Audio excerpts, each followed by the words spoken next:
Damien Flower, thoroughbred trainer turned international cocaine king. When Strike Force Yahmara, consisting of officers from New South Wales Police, the AFP and Australian Border Force, undertook a tactical raid at 5 p.m. on May 22, 2019, shockwaves would reverberate through racing circles and Sydney's elite as the city's richest and most influential figures came to terms with jaw-dropping news. Damien Flower, a champion teenage surfer who had evolved into Australian racing royalty, was arrested and exposed as one of the country's most prolific drug smugglers. Taken down by officers executing Operation Demonax, the stable boss who seemed to have it all, now finding himself on unfamiliar turf as he languished in Western Sydney's Liverpool police station. Flower, initially charged on 6 counts of importation of cocaine from South Africa to Sydney through 2018 until the time of his arrest, suspected of importing 38 kilograms of cocaine into Australia, using a network of Qantas baggage handlers at Sydney's Kingsford Smith Airport.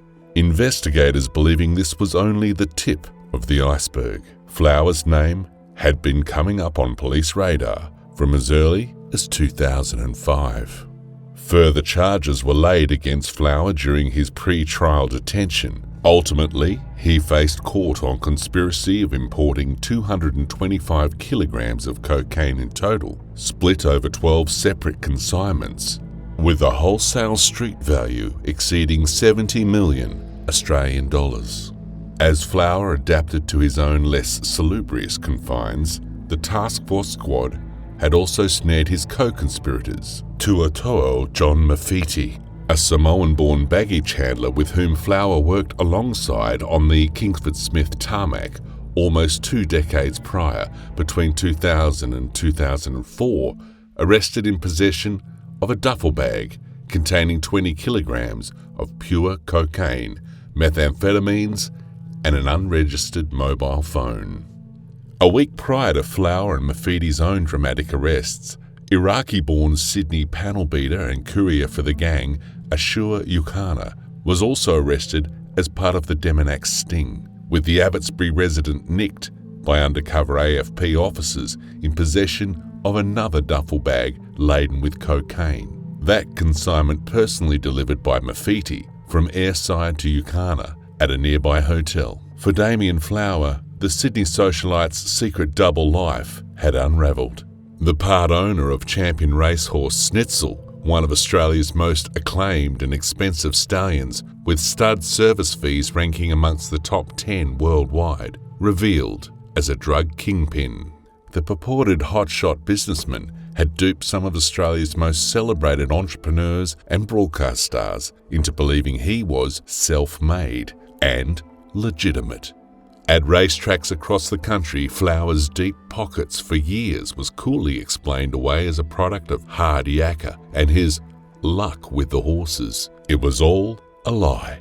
In reality, at the height of his operation, Flower was smuggling an incredible 25 kilograms of cocaine a week to Sydney, with a street value of around $4 million a time. In a feature on Racing New South Wales website, journalist Brad Gray trumpeted Flower's stable achievements and praised his modesty and down-to-earth nature, noting, "Flower is the type of bloke that you meet for the first time, but you feel like you've known a lifetime. You don't have to spend long with him to know that outside of racing, family means everything to him." In reality, Flower had pulled the wool over everyone's eyes. Family, celebrities, racing regulators and co-investors all collectively caught in stunned disbelief at his true identity. In this episode, we reveal Flower's roots and how a prized surfie drifted into organised crime. How Flower's blinkered cocaine crew blossomed into major suppliers on Sydney's streets,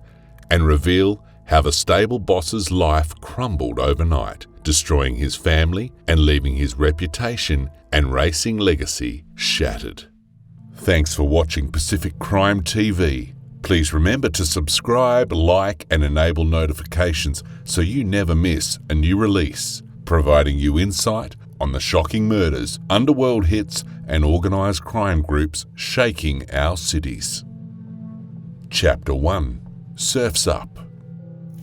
Damien Flower was born in 1972 and had grown up in Sydney's affluent Bronte suburbs, attending the elite private school Waverley College in his youth. His mother was a nurse, and his father a bookmaker battling alcohol and gambling addictions with a violent streak towards Damien as a child. Flower found sanctuary from troubles at home by the beaches on his doorstep.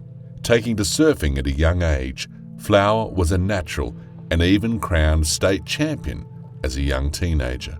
But the rising star's days catching the big waves were crushed after a freak accident during Flower's final year of high school.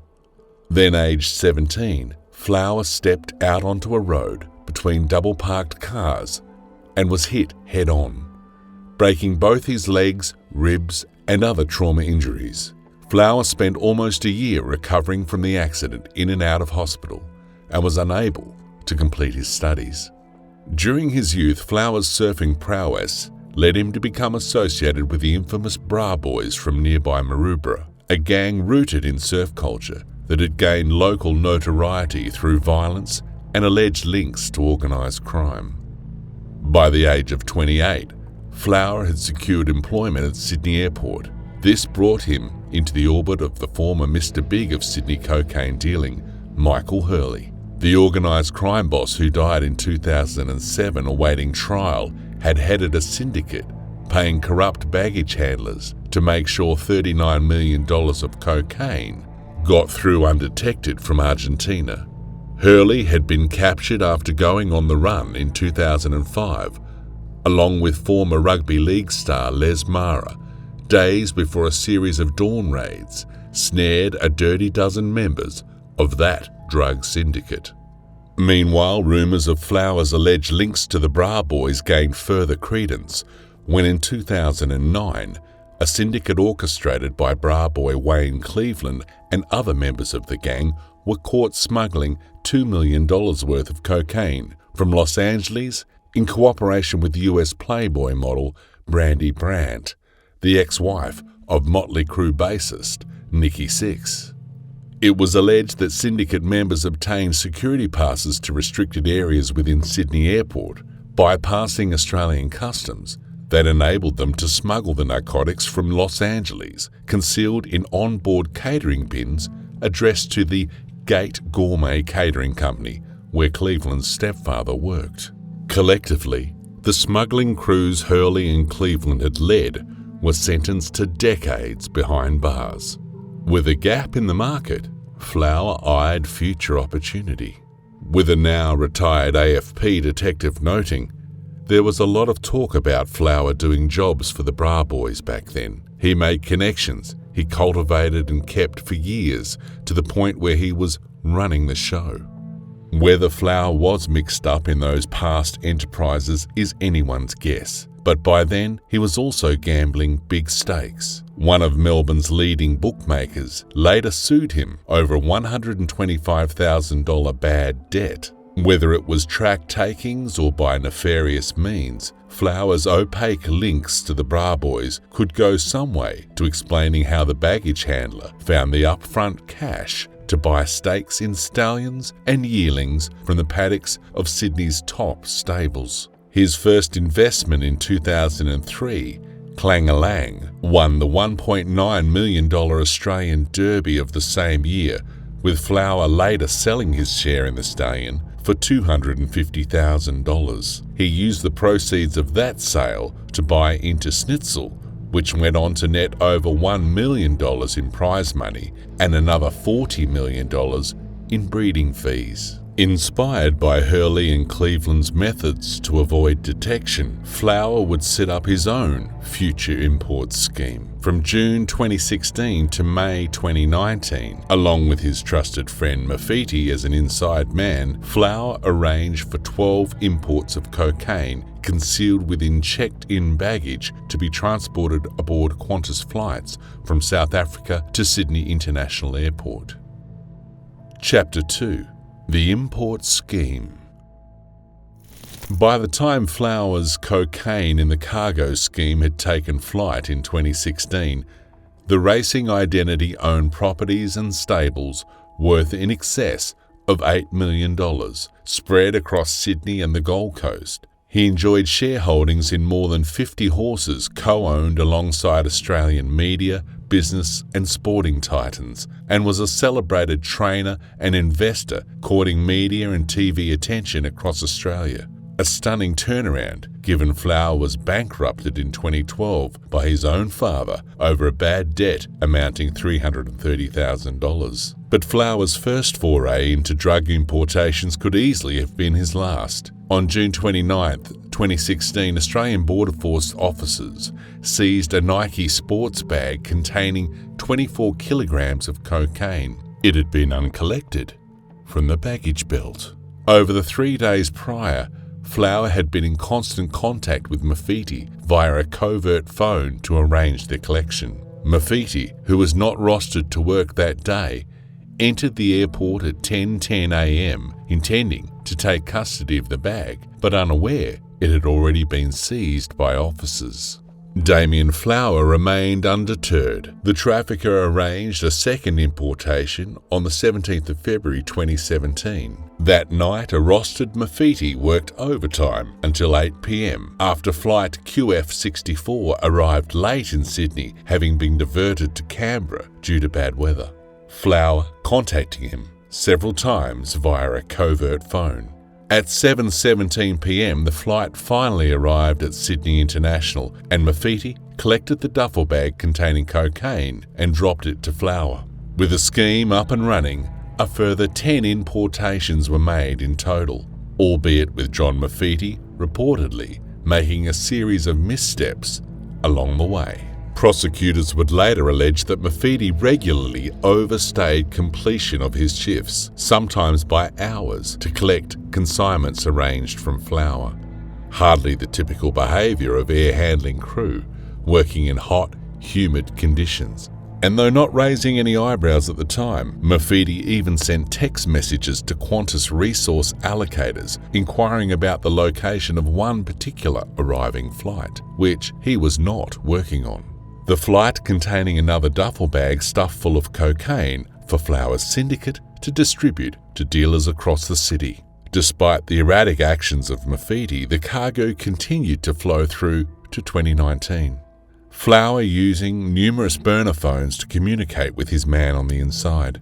Prosecutors would later allege at Flower's trial that as the scheme grew, the conspirators had taken to using coded messages to discuss the shipments, with Mafiti accused of sending texts referring to the weight of the jockey and other sporting jargon, which police alleged was code for the volume and whereabouts of smuggled cocaine. Things were going swimmingly for the former surfer and his accomplice up until the 15th of March 2019, when the pair narrowly avoided being caught inside.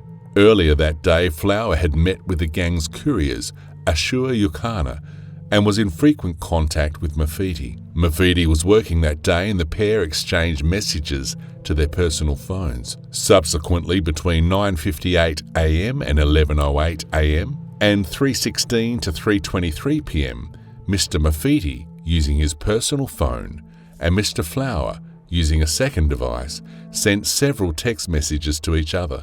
At 3:52 p.m, the flight landed, another consignment on board. At trial, CCTV footage was played of Mafiti attending the flight on a Qantas vehicle and opening the cover of one of the baggage containers before taking possession of a single duffel bag and stuffing it in the footwell of the vehicle. A mere 30 minutes later, Mafiti left the airport with the bag, texted Flower, and waited outside the Richest Airport Hotel. Flower and an associate drove to meet Mafiti at the hotel, where Flower took possession of the bag and departed. Shortly afterwards, Flower and Mafiti again exchanged a series of coded messages to each other about the drugs using their personal phones. Remarkably, at 5:17 p.m, an Australian federal police officer on a routine stop inspected Flower's vehicle, but the duffel bag was not sighted. It seemed the would-be big kahuna had gotten away with it again. Unbeknownst to Flower, however, the AFP and the New South Wales Serious Organised Crime Command were circling like sharks around the nefarious operation. After another Qantas flight from South Africa touched down on the afternoon of April 15, 2019, the usual pickup was enacted. Mafiti, on shift, exchanged cryptic messages with Flower and made his way to the plane that landed at 3:04 p.m. At the subsequent sentencing, CCTV footage of Mafiti was again aired to the court of him attending the aircraft, this time retrieving the duffel bag full of cocaine from a specific container before removing the passenger ID tags from the bag and placing it on the dash of the vehicle he was on board. By 3:30 p.m, Mafiti had left the airport through the staff exit with the bag before rendezvousing with the courier Ukana at the Richest hotel. The court then heard evidence Mafiti handed Ukana the bag before sending a message to Flower's personal phone that said, "Done. On my way home, brother." Officers from Task Force Yahmara were lying in wait, however, watching the pair's every move. Assure Ukana detained as he left the hotel car park. A bag containing 19.5 kilograms of pure cocaine was recovered. Mafiti off the hook this time as the officers stepped up surveillance on the Samoan, hoping his actions would lead them to catch the gang's kingpin. And so it would prove. The 12th importation, a dirty dozen, would be Damien Flower's last. By now, both New South Wales and Australian Federal Police had phone taps on Flower and associates in addition to other covert listening devices. The investigation spanned around the world, with the task force supported by the US Drug Enforcement Agency and the South African Police Service's Hawks Division, which investigates serious organised crime in the country. Reeling from Ukana's arrest, Flower by late April had acquired new burner phones for he and Mafiti to converse through. On the 22nd of May 2019, Mafiti was again approved to work overtime until 2:30 p.m. as he eyed up inbound flight QF64 from Johannesburg. At sentencing, the court learned that at 8:27 a.m, Mr. Flower had sent the following coded message to Mafiti. "Hey bro, what up? Looking at Super Rugby games and prices for Saturday. Our Christchurch Crusaders will smash the Blues, bro. I'm going to put on multi-bets. First game 5, second game 4, and then last try, scorer player 8. He is a flying machine, bro." The plane arrived at 3:07 p.m. and Mafiti followed the usual script to the letter, taking possession of a sports bag containing cocaine and exited the airport through the staff gates. Meanwhile, jubilant task force officers were celebrating their own game-changing moment. The cargo manifest showed on board Qantas Flight 64 was a container with the identity number AKE 92548. Mafiti was surveilled, collecting the cocaine from the numbered container Flower had directed him to via the coded text. The pair were caught red-handed, and it was time for the task force to strike. Chapter 3. Arrest and Pre-Trial. Mafiti was arrested as he departed the airport with a duffel bag containing 24 kilograms of cocaine and more than 3 grams of methamphetamine. By 4:01 p.m, Flower had left a voicemail to Mafiti, which police had intercepted. Surveillance and cell tower triangulation confirming the wanted man was at home, and so armed officers swooped on his family's home in Moorebank in Sydney's southwest. Armed with search warrants, Operation Demonac's officers rifled through the pair's respective homes. Inside Flowers, police recovered a large black bag containing $119,800 in cash. Meanwhile, at Mafiti's home, they discovered tucked away $1,730,750 and, inside a self-storage unit let in his name, a whopping $4,485,900 in cash was recovered. On Wednesday, May 29, 2019, Flower was denied bail despite the protestations by his lawyer that Flower's family obligations and business interests in horse racing and construction meant that he should be freed under surety. Magistrate Robert Williams disagreed, acknowledging the Crown's case was robust and reminding Flower and his counsel that these matters carry a life sentence. Courier Ashur Yukana was granted bail in August of the same year after posting a $1 million surety, surrendering his passport and accepting to sign in with police daily and follow strict curfew orders. The next time Flower appeared before magistrates was at the New South Wales Supreme Court on Friday the 13th of December 2019, long considered an unlucky day in Western superstition, so it would prove to be again for Flower.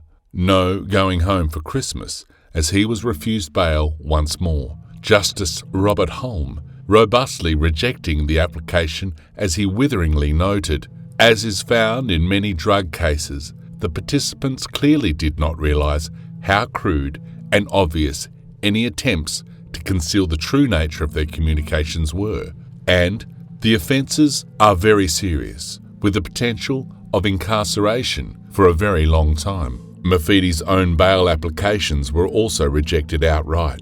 Despite the apparent strength of the Crown case, Flower and Mafidi continued to plead not guilty and were held at Long Bay maximum security. But as the respective trials neared in the spring of 2021, both men accepted their fate and independently offered guilty pleas. With trial averted, both men's day of reckoning would come at Sydney's District Court on the 11th of February 2022. Chapter 4. Sentencing. Flower and Mafidi each pled guilty to one count of importation of a commercial quantity of cocaine and one count of dealing with the proceeds of crime. The quantities of cocaine amounting 225 kilograms over 12 separate importations in 3 years, netting both massive financial rewards.